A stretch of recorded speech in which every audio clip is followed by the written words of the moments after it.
के अंगों को निहारते निहारते और चरण उनके निहारते निहारते जो रूह की शेप होती है ना, वह स्वतः ही चरण का रूप ऐसे लेने लग जाती है। ऐसे मैंने सुना हुआ है, उनका आकार होता है वो उसी रूप में मतलब फील होने लग जाता है अपने आप को भी, और उनकी रहनी भी उस हिसाब से होने लगती है जैसे जैसे हम उनके अंगों को निहारते जाते हैं और समर्पण हमारा होता है।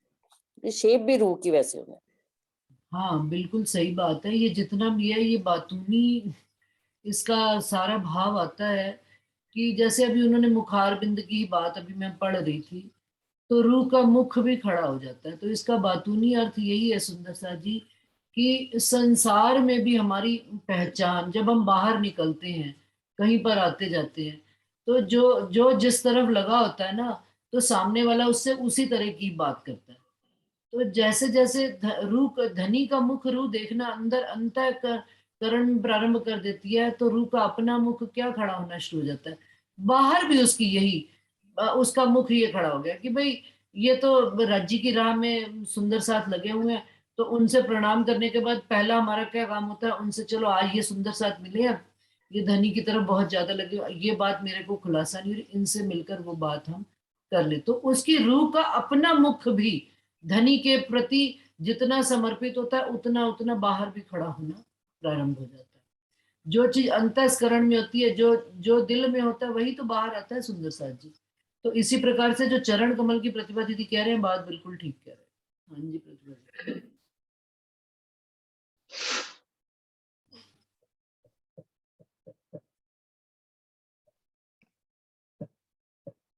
प्रतिभा दीदी कुछ और कहेंगे आप? नहीं, बस प्रणाम। बस। प्रणाम। रुचि क्या कह रहे हैं रुचि? नहीं, मैं तो कह रही हूँ आप शुरू कर लो। श्रृंगार में वैसे किसी का प्रश्न अगर है तो पूछ लें, पर श्रृंगार में प्रश्न होते ही कहाँ हैं। मुझे तो लगता है जब श्रृंगार चल रहा हो तो श्रृंगार में प्रश्न नहीं होते। और जो दीदी व्यवस्था बता रही है उसमें ये होता है कि दृश्य रह जाता है, दृष्टा खो जाता है। हम दुनिया में भी जब कहीं हिल स्टेशन जाते हैं, झरनों को देखते हैं, वादियों को देखते हैं, हरे नजारों को देखते हैं, तो अगर ध्यान से देख ले, बिना ध्यान के देखे तो कुछ नहीं होता, लेकिन ध्यान से देख ले तो हम खो जाते हैं उसमें। इसको कवि लोग अपनी कविताओं में भी कहते हैं। तो इसका क्या मतलब है कि दृष्टा खो गया, सिर्फ दृश्य रह गया। तो वैसे ही राज्य के साथ भी होता है कि राज्य में रूह इतना खो जाती है कि रूह खुद को तो भूल ही जाती है ना, उसका जो देखने वाली नजर चल रही होती है वो नहीं रहती है, फिर राज्य ही रह जाते हैं। मार्फत की तो यही अवस्था है। आप श्रृंगार करो, मेरे ख्याल से शुरू आगे। ठीक है।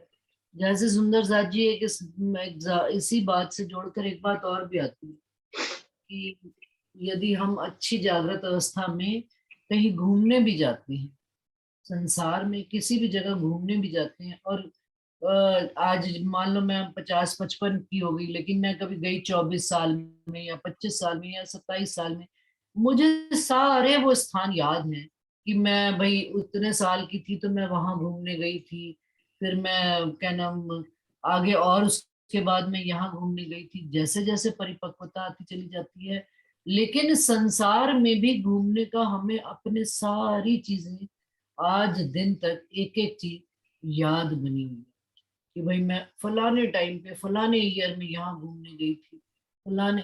तो लेकिन हमें धनी का स्वरूप क्यों नहीं याद आता कि हम धनी से बिछड़ कर इस संसार में आए हैं, और धनी के स्वरूप को ही देखना है, तो हमें उनके स्वरूप में उतना ही खोना पड़ेगा, डूबना पड़ेगा कि बाहर की अवस्था हम भूल जाए, हम भूल जाए कि हम कौन हैं।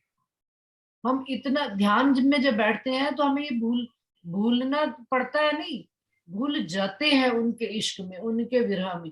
तभी तो कोई आकार दृश्य सामने आना शुरू होता है। जब तक हम हैं, हम धनी के स्वरूप में नहीं हैं। जब मैं नहीं हूं, तब ही धनी है। ये प्रेम का सब ऐसा है। प्रेम क्या कहते हैं, अति साकड़ी, प्रेम गली प्रेम अति गली अति साकड़ी, या साकड़ी। में दो न समाये। प्रेम गली अति सांकड़ी, या में दो न समाये। क्या कि हम उस में इतने डूब जाए, इतना खो जाए, इतने मगन हो जाए कि हमें हमारा भी याद नहीं, तब तो धनी दिखना प्रारंभ होगी। तब तो धनी अपनी सूरत, जब तक तो हम अपनी मैं में ही पड़े हुए हैं, तो धनी कहाँ हमारे सामने। जब तू ही तू है, मैं हूं ही नहीं, इश्क की वो अवस्था मार्फत की अवस्था कहलाती है। सुंदर सा जी तो चौपाई आगे प्रारंभ करते हैं। जो तू ग्रहे हक नैन को, तो नजर खुले रूह नैन, तब आशिक और माशूक के होए नैन नैन से सैन।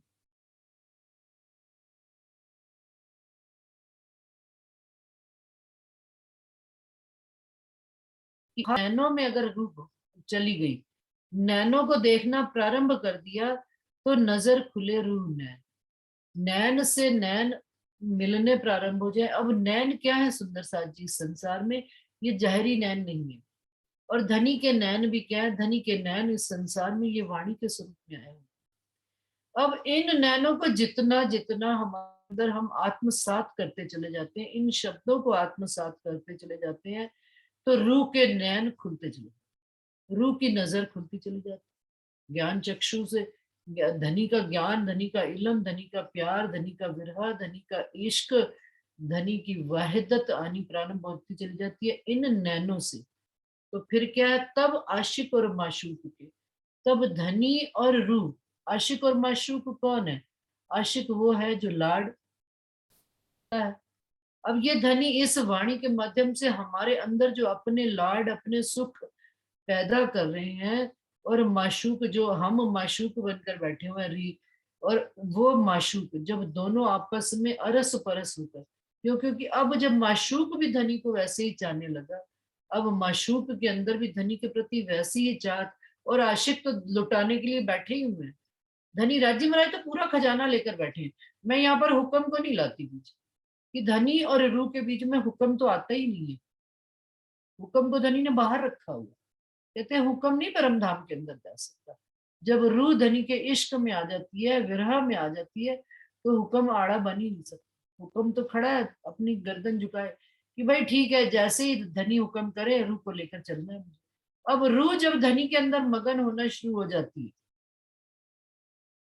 तो क्या, तब आशिक और माशूक के, धनी की नैन और रूह के नैन आपस में जब एक दूसरे के अरस परस होकर, तो क्या है, धनी तो इश्क का स्वरूप है, धनी के नैनों से तो इश्क आ ही रहा है। अब रूह भी उस विरह में उस इश्क को महसूस करके क्या कर रही है, होए नैन नैन से सैन। सैन क्या होने लगती है, आपस में एक दूसरे की बातें हुई, रज्जी के साथ रूह की बात, फिर वहां कोई हुक्म आड़े नहीं आता, कोई बीच में पर्दा नहीं रहता। लेकिन हमको पहले क्या करना पड़ेगा, जो तू ग्रहे हक नैन, इन वाणी के शब्दों में डूबना पड़ेगा, इनके अंदर ऐसा डूब जाए कि पीते पीते नशे में इतने मद में आ जाए, धनी का नशा इतना मद हो जाए कि बाहर से कोई कुछ कह भी रहा है, अभी तो हमें सब कुछ याद रहता है सुंदर साहब, किसी को क्या जवाब देना है, क्यों देना है, कैसा देना है, इसने ऐसा कह दिया वैसा नहीं, ये अवस्था नहीं है। जो तू नशा का मतलब समझते, जब जाहिरी संसार में, जाहिरी संसार की चीजों में इतना नशा है। अभी हम लोग पढ़ रहे थे देवचंद जी की पाती में, तो उसमें भी आया था अष्टावरण। तो पांच तत्व का नशा उतर जाए तो कहते हैं मन, बुद्धि और अहंकार का नशा इतना ज्यादा होता है कि इन अष्टावरण से निकल ही नहीं पाते। तो जीव इन अष्ट संसार के अष्टावरण से निकल कर धनी के नशे में, पहले तो धनी का प्रेम का नशा, फिर प्रेम के बाद इश्क का नशा जब आना शुरू हो जाए, उस इश्क में ऐसी मस्त ही हो जाए, डूबना प्रारंभ हो जाए, डूब कर तैरना प्रारंभ हो जाए। स्विमिंग करने वालों को सुंदर साथी देखिए कितना आनंद आता है, क्यों, क्योंकि वो कभी कभी तो गहरे, बिल्कुल गहरे पानी में जाके बैठ जाते हैं, लेट जाते हैं, मस्त धनी की इश्क में खो जाते। करना थोड़े पड़ता है कोई भी काम, सुबह उठे हैं तो धनी की याद में बैठना पड़े, याद करके कि आज बैठना है, आज आलस आ रहा है, तो वो तो अभी बहुत दूर है। धनी के साथ एक रस, एक रूप, एक स्वरूप। फूल से पूछिए ना कि खुशबू कहाँ बसती है, तो वो बता नहीं पाए। उसके साथ कैसे वो खुशबू, एक रस या फूल को मसल दीजिए, तोड़ दीजिए, करोड़ दीजिए, फेंक दीजिए उठा के, तो कचरे में भी जाएगा तो अपनी खुशबू। इस तरह से धनी के साथ हमने एक रस, एक रूप, एक स्वरूप, कि धनी कहीं पर भी किसी तरह की भी कोई भी बात, धनी ही धनी रह जाए तब रूह धनी के नैन से सैन होनी कारण। धनी की बात, सैन का मतलब क्या? धनी की बात मेरे दिल में आना शुरू हो गया, बस धनी जो चाह रहे हैं उन्हीं की बात हो रही है, उन्हीं की कर रहे हैं, उन्हीं के होने से हो रहा है, उन्हीं के चाहने से हो रहा है, उन्हीं के ही सब दिखाने से हो रहा है, वही सब चाह रहे हैं। तो ये कह रहे हैं होए नैन नैन से सैन। जो हक नीलाट आवे दिल में, नीलाट का क्या मतलब? मस्तक। और दिल में आवे श्रवण, दो अंग खड़े होए रूह के जो होवे रूह भूमि। अब क्या है, ऊपर से अभी तो कहाँ चल रहे थे, नेत्रों में, अभी कहाँ चल रहे थे, होंठ में, ठुड्डी में, अब मस्तक। मस्तक क्या है? मोमिनो, रूहों की पेशानी कैसी है? रूहों की कहते हैं ना, लिखे अल्लाह कलाम। मोमिनों के ताले में ना लिखे अल्लाह कलाम। ताला क्या है? पेशानी। अब वहां क्या पेशानी किनकी आ रही है? जो हक नीलाट आवे दिल में, धनी का, धनी का मस्तक हमारे दिल में आवे। और मस्तक के साथ साथ देखिए, मस्तक की शोभा कानों तक है। तो ऐसे वर्णन करें कि साथ में क्या आ जाए, और दिल में आवे श्रवण, कान। कानों का क्या काम? सुनने की आदत, कोई भी बात सुन। लेकिन यहाँ पर क्या बात करें, जो हक नीलाट, धनी का मस्तक और धनी के ही कान। धनी के कान कैसे होते हैं? सुंदर सा कि रूह एक बात कहती है तो धनी क्या करते हैं, जैसा धनी सुनते हैं वैसा ही जवाब देते हैं। और नीलाट कैसे? मस्तक, मस्तक भी क्या आ जाए, धनी का मस्तक, कि धनी की शान ही हमारी शान। हमारा नीलाट कैसा है? हम, हमारे नीलाट कहते हैं मस्तक की बड़ी पेशानी ही इसकी चमकदार। क्या पेशानी? भाई इसका तो मस्तक ही बड़ा चमकदार है। कहते हैं ना, वो जो देखने वाले होते हैं पंडित पंडित बच्चे का देखकर, तो हमारे मस्तक को देखकर क्या पहचान होनी चाहिए? भाई ये तो धनी का, इसके तो ताले, ये तो इससे कोई वाणी की बात करो, सुंदर साथ जी, ये सुंदर सा, इस सुंदर साथ के पास मिले, इससे तो राज्य की ही कोई ना कोई बात निकली। संसार की बात क्या करनी, संसार की बात करने के लिए तो बात। तो ये सारी चीजें सुंदर साथ जी बातों में चल रही है कि जैसे जैसे धनी का मस्तक हमारे दिल में खड़ा होता जाएगा, हमारा मस्तक भी धनी की शान में, धनी की शोभा में, धनी की, उनकी ही बातें करने के लिए, उनके ही जो कलाम है उन्हीं की ही बातें करें। मस्तक भी हमारा उनके लिए ही खड़ा हो जाएगा, और श्रवण भी हमारे सुनने के लिए बेताब रहे। किनकी बात? जैसे धनी बेताब रहते हैं कि रूहें आए, कोई उनसे बात करे, उनको रिझाए, और धनी उनका एक एक बात का देते पड़ उत्तर चार, चार जवाब देते हैं धनी एक बात का। क्यों? क्योंकि रूह उनको एक बात रिझाने के लिए कहती है, धनी चार बातें करते हैं रूह को खुश करने के लिए। तो हम, मेरे हमारे श्रवण भी खुल जाए कि धनी की कहाँ बात हो रही, झट से अलर्ट हो जाए, यहाँ पर धनी की बात होती है, इसमें हमने सुनना, सुनने के लिए। अभी तो हमारे हाथ कान कैसे हैं? हाथी जैसे कान है, वाणी में ही वर्णन है कि जहाँ कहीं तो कोई हाथी बात नहीं सुनता, हाथी के चारों तरफ क्या घंटे लटका के चलाया जाता है। कभी इस बात पे विचार नहीं किया, जितना बड़ा शरीर घंटे भी उतने बड़े, जब हाथी सड़क पे चलता है घंटे क्यों? क्योंकि कहते हैं हाथी के कान बड़े पतले, अपनी निंदा सुन ले तो मद मस्त वो हो जाता है, मतवाला हो जाता है, बिगड़ जाता है, और त्राही त्राही मचा देता है। तो हमारे कान, हमें हाथी जैसे नहीं रखने। अब हमें अपने कान कैसे? धनी की शोभा, बिल्कुल जागृत खड़े, कि धनी की कोई बात भी, कोई रूह के अंदर जाए तो अंदर जब मीठी बात जाएगी तो अंदर क्या मिठास पैदा होगी। तो हक का नीलाट भी खड़ा हो जाए और हक के रूप मोमिन, तो मोमिनों के भी, मोमिन के भी फिर वो दोनों अंग साथ साथ खड़े होते चले जाएंगे। भौ, भौ, भ्रकुटी, पलक, नासिका, सुंदर तिलक हमेश। कैसे?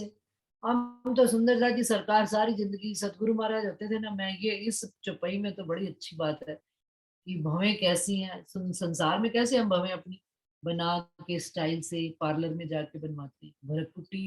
भरकुटी चढ़ाना, उठाना, सारी चीजें, और पलक पलक झुकाना, उठाना, सारी बातचीत करना, नासिका, और धनी की नासिका कैसी है, सुंदर तिलक हमेशा, सदा सर्वदा उनके मस्तक में तिलक लगा रहता। मुझे याद है आज भी बात कि सदगुरु महाराज सरकार जी हमारे घर में आया करते थे, तो जैसा फैशन संसार का, आयु तो छोटी होती थी लेकिन आदत नहीं होती थी कभी भी बिंदी लगाने की।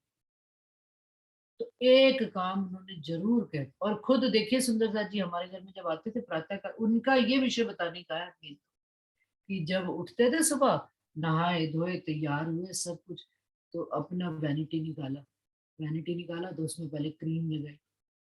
ये जाहिर बात है, लेकिन उसका राज उसके अंदर अभी बताइए। क्रीम लगाई, उसके बाद शीशा निकाला, और एक लिपस्टिक उनके पड़ी रहती परमानेंट, लाल कलर लिपस्टिक निकाली, शीशा निकाला, और यूं करके गोल गोल किया। तो मैं बड़ी हैरान होती कि सरकार ये क्या कर रहे हो आप, बिंदी लगा, और बकायदा उसको गोल, इतनी फिक्स हाथ में, इतना मतलब परफेक्शन था कि बिल्कुल गोल बिंदी लगाते। तो मैंने एक दिन पूछ लिया कि, मैंने कहा सरकार बिंदी कैसे लगाते हो आप पुरुष होकर? तो कहते हैं तेरी नजर में होऊंगा मैं पुरुष, मैं तो कौन हूँ? मैं तो धनी की अंगना नार हूँ। और जो सुहागन नार होती है ना, वो कभी भी बिंदी, सुहागन की क्या पहचान होती है संसार में कि भाई मैं सुहागन नार, तो वो सुहागन नार की क्या, बिंदी लगा लिया, सिंदूर भर लिया और मंगलसूत्र पहन लिया तो तुम सुहागन कहलाते हो। भाई हम तो धनी की अंगना नार है, हम तो धनी का तिलक रोज लगाते हैं। क्यों? क्योंकि भाई घर में मंदिर, भाई मंदिर जाए तब तो तिलक लगाए, लेकिन घर में उनकी आदत होगी कि अपना निकालना और बिंदी श्रृंगार में उनके एक शामिल होना। तो उसके बाद वो मुझे कहते थे ये आजकल का जो कलयुग है ना, कलयुग की तुम लोगों का हाल ही बेकार है, सारे श्रृंगार कर लेती हो, बिंदी नहीं लगाती। तो ये आदत डालो अपनी। तो वो दिन गया सुंदर सा जी, आज का दिन गया, हमने तो वो आदत ही बना ली। और सच्ची कह रही हूँ कि अब अच्छा भी लगता है, अब कोई भी श्रृंगार नहीं करता, कोई भी जाहिर श्रृंगार नहीं करते, लेकिन हाँ एक बिंदी उठाई, यही याद कर लेते हैं कि देखो धनी के नाम की, कि हम सदा सर्वदा सुहागन नार है। तो वही बात वाणी में आ रही है, इंद्रावती जी क्या कह रहे हैं, राज्य महाराज सुंदर तिलक हमेश। तिलक कैसा लगाते हैं, लंबा तिलक, नासिका तक यूं घूमता हुआ, यहाँ तक पूरा एक लंबा, एक लाइन इधर से आएगी, एक लाइन इधर आएगी, यहाँ से मिलेगा, और फिर बीच में एक लाल टिकुली करके वो बिंदी लगाए। तो सुंदर साहब जी राज्य महाराज ने हमारे श्रृंगार किया है, उन्होंने बिंदी लगाई, हम जाहिर बिंदी नहीं लगाते क्या? वो कैसे फैशनेबल है, हम फैशन करते हैं दुनिया भर के, लेकिन धनी के नाम की एक बिंदी, सदा सर्वदा की हम सदा सुहागन नार है। इंद्रावती जी यहाँ पर वो बात करें, भौं भ्रकुटी, और वो भौएं भी उन्होंने बड़ी सुंदर बनाई है, नासिका भी, उनकी नासिका भी सुंदर, तिलक हमेश, नासिका की सुंदरता वो कहते हैं और बढ़ जाती है क्योंकि उन्होंने, धनी ने बड़ा सुंदर तिलक लगाया हुआ। गौर शोभा मुख चौक की, क्यों कहूँ जोत नूर केश, और बड़ा सुंदर गौर वर्ण का चेहरा है उनका, और शोभा मुख की भी, जो चौक की शोभा है। अब इस मुख की शोभा उनकी, ये सारी चीजें तो उनकी मुख की सुंदरता को और बढ़ा रही है। क्यों कहूँ जोत नूर केश, और जो उनके केश हैं, उनके जो बाल हैं, वो कह रहे हैं कि ज्योति और उनके मुख की रोशनाई और बढ़ा रहे हैं। ए अंग जेते मैं कहीं आवे रूह के हृदय हक, तेते अंग रूह के उठ खड़े हुए बेशक। अब ये अंग इंद्रावती जी कह रही हैं, जितने मैंने कहे हैं, जैसे जैसे रूह धनी को देखना प्रारंभ करती है, धनी के मुखार बिंद को निहारती चली जाती है, धीरे धीरे रूह अपने रूप के अंग, उनके अंगों के अंदर ही अपने अंगों को देखना प्रारंभ कर देती है। पाग बनी सिर सारंगी, इन जुबा कहीं न जाए, ए जुगत जोत क्यों कहूँ, जो हक्के बांधी दिल जाए। अब जो धनी ने अपने सिर पर पाग बांधी, सुंदर सा जी, पाग क्या है, सारंगी के आकार की बनाई हुई। सारंगी कैसे, यूं बांधते चले जा रहे हैं गोल, और ऊपर से नोकदार है। इन जुबा कहीं ना जाए, ये जुगत जोत क्यों को, ये युक्ति से जो उन्होंने बांध दी है, एक एक जो कहते हैं ना लपेट लिया उन्होंने, जो हक बांधी दिल लिया। राजी महाराज ने क्या बांध दिया है, ये पाग जो है ना राजी महाराज स्वयं बांधते। सारी चीजें तो श्रृंगार रूहें करती है, लेकिन एक पाग जो है धनी स्वयं बांधते हैं। ये इसका भी एक इसमें राज है। कहते हैं ये हक, जो हक बांधी दिल लिया, दिल में लाकर धनी ने विचार करके ये पाग बांधी है। और जैसे जैसे वो पाग बांधते चले जाते हैं, जैसे इधर से एक लपेट लिया, फिर इधर से आए, तो जो ये फूल इधर से एक गया पाग में, आधा फूल गया, तो जब उधर से वापस लाए आधा फूल राइट उससे मिलाकर पूरा फूल वहां पर उन्होंने पाग में अपने कर दिया। तो कहते हैं दिल लाकर बांधी, दिल ला करके बड़े लाड से प्यार से, कि मेरी रूहें इसमें डूब जा रही है। एक एक लपेटे में कहते हैं रूहें उनमें लिपटती चली जाती है धनी की पाग में। और ये पाग भी धनी की साहिबी की शोभा। सुंदर पाग, ये कोई साधारण बात नहीं है कि धनी ने जब पाग बांधी है, तो पाग क्या है, धनी की क्या शोभा है, मेरे धनी क्या साहिबी, क्या श्रृंगार है। इस संसार में तो धनी को कोई जानता ही नहीं। वो साहिबी धनी, आप मुझे अपने लाड में, अपने प्यार से इश्क में आप मुझे यहाँ दिखा रहे। तो ये लाड भी धनी हमको खुद यहाँ पर दिखा रहे। अनंत शोभा, अतंत शोभा सुंदर, चढ़ती चढ़ती तरफ चार, जित देखूं तित अधिक, शोभा न आवे माही शुमार। अब कहते हैं जिधर भी मैं देखती हूँ, वो धनी जब पाग अपनी बांध रहे, उनका हाथ जिधर जाता है, पहले दाई तरफ गया तो दाई, फिर पीछे गया तो पीछे, फिर बाई, तो चारों तरफ। वो कहते चारों तरफ जो है धनी के जित दे, चढ़ती चढ़ती तरफ चार, चारों तरफ धनी की पाग जैसे जैसे घूमती जा रही है, चारों तरफ उनकी शोभा और सुंदरता, रूह भी उनके पेच में लिपटती चली जा रही है। जित देखो तित धक, जिस तरफ भी रूह जाती है उनकी पाग के साथ, तो कहते हैं रूह भी साथ साथ ही लिपटती चली जाती है। शोभा न आवे माहे शुमार, इन शब्दों की शोभा तो कहते हैं शब्दों में आ ही नहीं पाती। झट से इंद्रावती जी है ना, अब पाग पहले बाहरी जहरी अंगों को वर्णन कर रही, अब कहाँ गई, हक हैड़ा हृदय ग्रहिए, दिल में रहे दायम, सो हैड़ा अंग रू का उठ खड़ा हुआ। तो कहते ये शोभा तो सारी हैड़ा, हक हैड़ा हृदय, धनी का हृदय दिल में ग्रहण करेगी, कि ये धनी जितने भी लाड हैं दिल से लाड करा है। उनकी जाहिरी शोभा, कहते हैं ना अभी आएगा खुले हक्कों का छाती का वर्णन, खुले एक तो वस्त्र पहने हुए श्रृंगार में, अब वो कहते हैं हक हैड़ा, धनी का हृदय कैसा है, इस बात को ग्रहण करें सुंदर सा जी। दिल में रहे दायम, उनके दिल में सदा सर्वदा एक ही बात रहती है, कि वो पाग भी यदि बांधते हैं तो रूहों को रिझाने के वास्ते।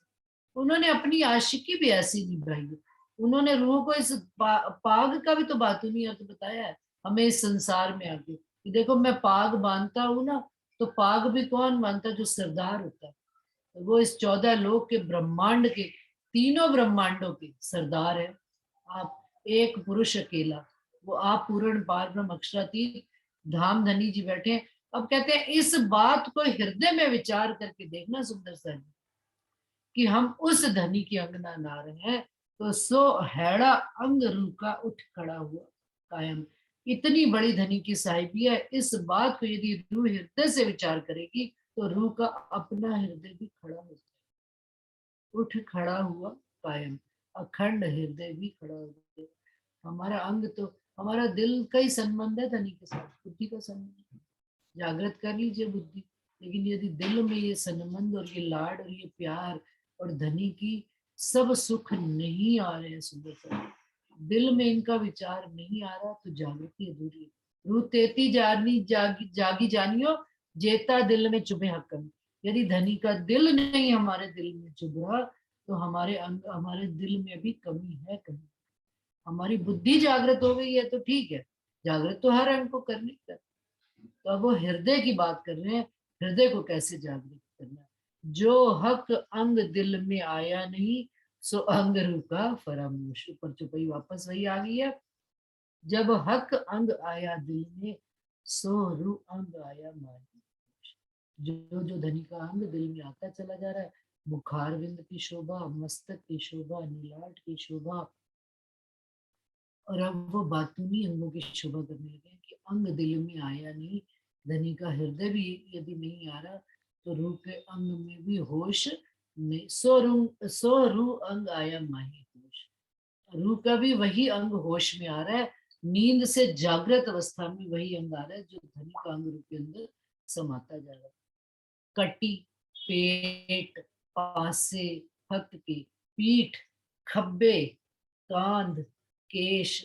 अब सुंदरता जी पूरे स्वरूप का वर्णन करने लगे कि कैसे धनी की कमर है, कैसे पेट है, पासे है, हक और पीठ है। पीठ कैसे बिल्कुल, खब्बे, कंधे, इन्हीं को कहा जाता है केश, और जो उनके ऊपर बाल आ रहे हैं। ये दिल में जब दृढ़ हुए तब रूह आया देखो आवेश। अब जब रूह जैसे जैसे इस चीज को दृढ़ता से धारण करती जा रही है, रूह के दिल में आवेश आता जा रहा है, जोश नहीं, आवेश। आवेश का क्या मतलब है? रूह को, रूहमय, धनीमय हो जाए, धनी के अंदर। अभी तो हम वर्णन कर रहे हैं, धनी के अंदर डूबती चली जाना, और धनी का ही स्वरूप वो अग्नि रूह के अंदर आते जाना। लोहा है, लोहे को आग में डाल दिया गया, आग में डालने के बाद क्या हुआ? अगर लोहे को बाहर निकाल दिया थोड़ी देर में, तो थोड़ी देर तो अग्नि रहेगी, लेकिन यदि वो आग में पड़ा ही रहेगा तो वो लोहा अग्नि का स्वरूप बन जाए। तो धनी के स्वरूप को निहारते रहना, देखते रहना, उनको विचार करते रहना, उनके बारे में ही सोचते रहना। कहते हैं दिन भर जिसका विचार करते हैं रात में भी उन्हीं का अनुभव होता है। अब जब रात में भी उनका अनुभव होना शुरू हो जाएगा, दिन में भी उनका विचार होना शुरू हो जाएगा, नींद तो कोसों दूर चली जाती है। सुंदर सा, इस बात में कोई संशय नहीं है सुंदर सा। यदि दिल से यदि इस वाणी को, इस शब्दों को ग्रहण करना प्रारंभ कर देते हैं, नींद आधी हो जाती है। क्यों? क्योंकि ये बेकरारी पैदा करते हैं, हलचल मचा देते हैं जीव के अंदर कि और धनी आपका और बात समझिए, और गहरे से बात समझिए।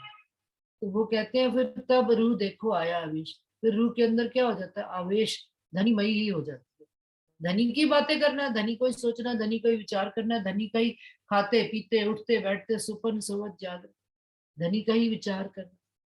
बाजू, मच्छे, कोनिया, काड़े, कलाइया, हाथ, हक के अंग हृदय आए, तब रूह खड़ी हुई हक साथ। तब रूह धनी के संग ही साथ खड़ी हो गई। देखिए सुंदरदास जी, कभी तो इंद्रावती जी यहाँ पर जो वर्णन उन्होंने शुरू किया मुखार बिंद से शुरू किया वर्णन करना, और कभी राजीव महाराज का इंद्रावती जी वर्णन चरणों से, नख से शिख तक का वर्णन कर रहे हैं, और इस प्रकरण में आत्म फरामोशी से कहाँ कर रहे हैं? मुखार बिंद से नीचे की ओर जा रहे हैं। अब चरणों, अब नीचे चलेंगे कैसे?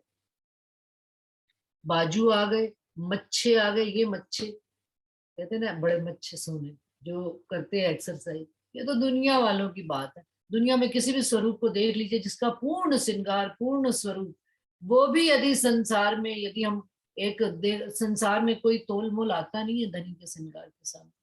स्वयं धनी को विचार करना पड़ेगा और उनके स्वरूप को देखना पड़ेगा, तब रूह खड़ी हुई हक के साथ, तब रूह खड़ी होनी प्रारंभ हो जाती। पहुंचे, पहुंचे क्या? ये पहुंचा यहाँ पर राजी महाराज पहनते हैं, हथेली, अंगुरी, नख, लीके, रंग सलूक, हक हक अंग मिहि हृदय। मिहि का क्या मतलब? कि राजी महाराज के अंग बड़े बारीकी से, एक एक चीज बारीकी से, उनके नख की शोभा कैसी है, उनकी जो उंगली की जो रेखाएं आ रही हैं उनमें उनकी सलूकी कैसी है, उनमें लालिमा कैसी है, हाथों में कोमलता कितनी है, वो चीज बारीकी से बैठने लगते। हक अंग मिहि हृदय बैठे। उनकी उंगलियां जब वो पान का बीड़ा उठाकर मुख में डालते हैं तो क्या वो शोभा देखी? तो फिर उन उंगलियों में उन्होंने कितनी मुंदरियां पहनी हुई, कितनी अंगूठियां पहनी हुई है, हाथ में क्या पहना हुआ है, श्यामा जी ने कैसे पहना हुआ है, ये सारी चीजें बड़ी बारीकी से हृदय में बैठने लगे। अब निमक न होए रुचू, कहते अब एक पल भी रूह चूकती नहीं है फिर धनी को देख। निमक, अब रूह यदि धनी की उंगलियों में ही, तो धनी ने कैसे पान का बीड़ा उठाया और मुख में डाला, तो उसने यहाँ से लेकर यहाँ तक पूरी शोभा देखी कि धनी के बागे की यहाँ पर कितनी चूड़ियां पड़ रही हैं, फिर धनी ने पहुंची पहनी है, धनी ने हस्तकमल में कितना श्रृंगार किया है, और ये यहाँ पर उन्होंने कैसे पहना हुआ है, अंगूठियां कैसे पहनी हुई है, फिर उनकी नाखूनों की शोभा कैसे, और फिर वो कैसे चीज को उठा के रूह के मुख में डाल रहे। तो ये सारी चीजें, अब निमक न होए रूह चूक, रूह से एक पल की भी, एक आधे पल में भी रूह चूकती नहीं है धनी को देखने से, यदि धनी अपना दीदार देना प्रारंभ करे। नख अंगूठे अंगुरियां नीके ग्रहिए हक कदम, सोई नख अंगुरियां पांव रूह के खड़े होत माहे दम। अब देखिए सुंदर साथ जी, अब जहाँ अभी तो हथेलियों में चल रहे थे, अब नीके ग्रहिए हक कदम, बारीकी से अब कह रहे हैं धनी के चरण कमल को देखना प्रारंभ कर दीजिए कि धनी के कैसे नख हैं, कैसे अंगूठे हैं, कैसी अंगुरियां हैं, कैसा धनी का दोनों अंगूठे हैं, कैसी अंगुरियां हैं, और कैसे उन्होंने आलता लगाया है कि नहीं लगाया है। श्यामा जी ने आलता लगाया है, धनी ने अंगूठे में कैसे अंगूठियां पहनी है, श्यामा जी ने पहनी है, कहाँ पर पहनी है, कितनी पहनी है, बारीकी से वर्णन हो रहा है। अब अपने दिल में सुंदर साथ जी विचार करते चलिए, इसको तो वर्णन करना तो मैं कहती हूँ पता नहीं कैसे धनी करवा रहे हैं और कैसे हम सब सुन रहे हैं, और इंद्रावती जी ने कैसे किया होगा, बस खो जाना है उस सुख में। सोई नख अंगुरियां पांव रूह के खड़े हो तुम्हारी तरफ, वैसे ही रूह की भी साथ साथ खड़े होनी शुरू हो जाए। सुंदर साथ जी यहाँ पर कभी कोई सुंदर साथ जी मुझे याद आ जाते हैं कि एक सुंदर साथ हमारे बीच में है, वो क्या है, सब चीजें चरण कमल में भी, पैरों में सब सोने की चीजें हैं। और सच्ची कहती हूँ सुंदर साथ जी, संसार के उसको देख कर ना यही बात आती है, और उसको 10 बार कहा भी हुआ, अगर वो कभी ये सुनती होगी तो उसको याद आ जाएगी बात, मैं नाम नहीं लूंगी, लेकिन इतना श्रृंगार उसने पैरों में ही किया हुआ है, पूरे वो जो अंगुलियों में उसने पूरी वो पहनी हुई है, क्या कहते हैं इसको, वे कहते हैं ना, बिछुए बिछुए बिछुए, बिछुए भी पहने हुए हैं, अंगूठे में वो भी पहना हुआ है, क्या कहते हैं, कड़ा करके, अनवट अनवट अनवट बिछुआ, और साथ में पायल भी पहनी है। तो उसके जैसे ही प्रणाम, अब हम मंदिर में सुंदर साथ एक दूसरे से मिलते हैं, प्रणाम करते हैं, तो मैं उसको सदा ये बात कहती हूँ, भाई राज्य के चरण कमलों की तो क्या शोभा होगी, यहाँ पे तेरे को देखकर ही हमारा तो दिल निहाल हो जाता है कि श्यामा जी और रूहों ने, क्यों, क्योंकि उसकी आदत है, वो पहनती सब, प्रतिभा दीदी को याद आ गई होगी बात कि सब सोने का ही तो पहनती याद आ गई। हाँ, सब सोने का ही पहनती, संसार के जवेरों की इतनी शोभा कि वर्णन धनी का कर रहे हैं, और मिलान कहाँ आ गया, संसार में नाम याद आ। तो सुंदर सा जी सोचिए कि धनी का जब श्रृंगार दिल में उतर जाएगा, तो फिर तो कोई वाह वाही हो जाएगी, दिल बाग बाग ही हो जाएगा, और उनके, और ये जो जुबा है ना, पट पट पट पट पट जो वर्णन करने में धनी का ऐसे करे चले जा रही है, वो बिल्कुल डूब ही जाए, फिर गूंगे ही हो जाएंगे धनी की शोभा से। सुंदर सा जी समय खत्म हो गया, मैं चुपाई यहीं पे, अभी समय 5 मिनट है अभी। अच्छा, जब हक चरण दिल दृढ़ धरे, तब रूह खड़ी हुई जान, हक अंग सब हृदय आए, तब रूह जागे अंग परवार।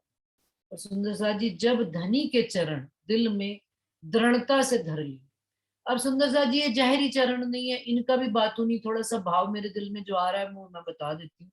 तब रूह खड़ी हुई जान, कि धनी के चरण कैसे, कि धनी जब संसार में आए, उन्होंने अपनी बात कितनी दृढ़ता से, कितने सटीक भाव से सत्य को कैसे संसार में बयान किया है, कोई भी बात।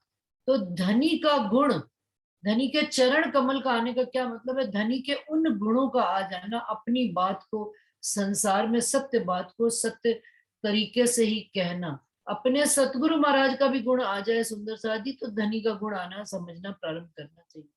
हम लोग क्या करते हैं, कोई भी बात होती है संसार में किसी से, कोई हम वहां पर दृढ़ता से नहीं कह पाते, और यदि कोई बात कह रहा होता, चलो हमारी इससे अनबन ना हो जाए, तो हमने कहा दृढ़ता से धनी के चरण को पकड़ा, कहाँ धनी के चरण हमारे अंदर दृढ़ता से उतरे, कि हमने धनी की बात कहनी है, ऐसे ही है तो वो ऐसे ही है, उसमें कहीं तेर मेर नहीं है, कहीं कुछ नहीं है। तो तब ही तो रूह खड़ी होएगी कि आप अपनी बात को, आपकी कोई बात का विरोध है, पक्ष है, कोई भी बात है, दृढ़ता से कहिए, तब रूह खड़ी हुई जाए। तब हम ये माने कि हमारे अंदर धनी के वचन भी दृढ़ता से खड़े हो रहे हैं और धनी के चरण हमारे अंदर आ रहे हैं। हक अंग सब हृदय आए, तब रूह जागे अंग परवान। और धनी के जब सारे अंग हृदय में आ जाएंगे तो रूह तो कोई और बात करेगी नहीं, तब रूह जागे हक परवान। निश्चित रूप से रूह जागृत होकर खड़ी हो जाएगी धनी की राह पे। फिर धनी की राह पे चलने के लिए वो देखेगी नहीं कि मेरे साथ कौन चल रहा है, कौन नहीं चल रहा है, आगे चल रहा है, पीछे चल रहा है, जो जहां खड़ा है चलना प्रारंभ कर देता है। क्यों? क्योंकि धनी के हृदय आ रहे हैं, उनके चरण हमारे हृदय में आ रहे हैं। उनके चरण हृदय में आने की क्या पहचान है? कि हमारी चाल धनी के प्रति चलनी शुरू, और वो चाल जितनी दृढ़ता से चलेगी, धनी के चरण भी हमारे दिल में उतनी ही दृढ़ता से आ रहे हैं। अब सुंदरता जी, यहाँ पर मैं चौपाई दोहरा देती हूँ। जब हक चरण दिल दृढ़ धरे, तब रूह खड़ी हुई जान। हक अंग सब हृदय आए, तब रूह जागे अंग परवान। तब रूह जागे अंग परवान। प्रणाम जी सुंदर साथ, सब सुंदर साथ जी के चरणों में कोटान कोट प्रणाम। प्रणाम जी। चौपाई 37। प्रणाम। प्रणाम जी। प्रणाम जी। प्रणाम जी। प्रणाम। इंदु, मैं एक बात पूछना चाहती हूँ। हाँ जी। प्रणाम इंदु। प्रणाम प्रणाम जी। जी। इंदु, जब स्वरूप पढ़ती हैं तो उसमें आता है केश चोई में भिगोए, तो इसका हम अर्थ क्या लेंगे? इत्र वगैरह या वो खुशबू में भिगोए, इसका अर्थ जरा थोड़ा समझा सकते हो मुझे? वीनू बता रही, वीनू बताओ। वीनू, वही खुशबू शारदा में, जी क्या पूछ इत्रे रहे थे? हिना में, इत्रे हिना में खुशबू में भीगे हुए हैं, घुंघराले बाल हैं और खुशबू से भरे हुए हैं, यही मतलब है उसके। अच्छा, केश चोई में भिगोए। और दूसरा, जब हारों का वर्णन आता है, गले में उनके जो हार सुशोभित होते हैं, उनमें चौप हलू लिखा होता है, मतलब मानिक में चौप हल्लू लटकत है। तो चौप हल्लू क्या होती है? मतलब ये मेरे ख्याल से वो होता होगा जो नीचे एक टिक्की सी लटकती होगी। दुगदुगी के लिए हो सकता है आया हो। कहाँ पर आया है? क्या दुगदुगी तो दोबारा? नहीं, मुझे शब्द समझ ये नहीं आ रहा। स्वरूप का वर्णन में सेवा पूजन में जब रेगुलर पढ़ती है तो थोड़ी ये दो जो अर्थ है, थोड़ा सा मेरे को लगता है कि एक दिन किसी से पूछा हाँ जाए। जी। तो आज आपने श्रृंगार का वर्णन किया तो मुझे याद आ गया कि मैं आपसे कंफर्म कर लूं। ये दोबारा बताइए, दोबारा क्या बता रहे? 5 हारों में क्या वर्णन आता है? हार में एक में एक दुगदुगी लगी है, दूसरी में रतन जड़ित है, तीसरे में नील भी है, अन्य है, ऐसे 3 दुगदुगी की लड़की है। ये दुगदुग, ये सॉरी चौप हल्लू, दुगदुगी नहीं, चौप हल्लू। चौपल्लू। चौप हल्लू, हाँ। ये मेरे ख्याल से जो चारों हारों को मिलाकर है ना, एक उन्होंने बड़ा वो लगाया हुआ है, वो सेट बैठ जाती है। एक हार में एक है, फिर दूसरे में 2 है, फिर तीसरे में 3 है, हीरा पन्ना, ये सब। हाँ तो जी। ये सब मैं थोड़ा सा कंफर्म करना चाहती थी। चौप हल्लू मतलब क्या चीज हो सकती है? दुगदुगी तो समझ चौपल्लू आते हैं, चौप हल्लू में हाँ, वो श्रृंगार में ही है कोई, जैसे चौक, चारों को जोड़कर कुछ एक उसमें उन्होंने लगाया होगा ताकि जो श्रृंगार है धनी का वो हिले नहीं। मुझे तो कुछ शारदा ऐसे ही भाभी, समझ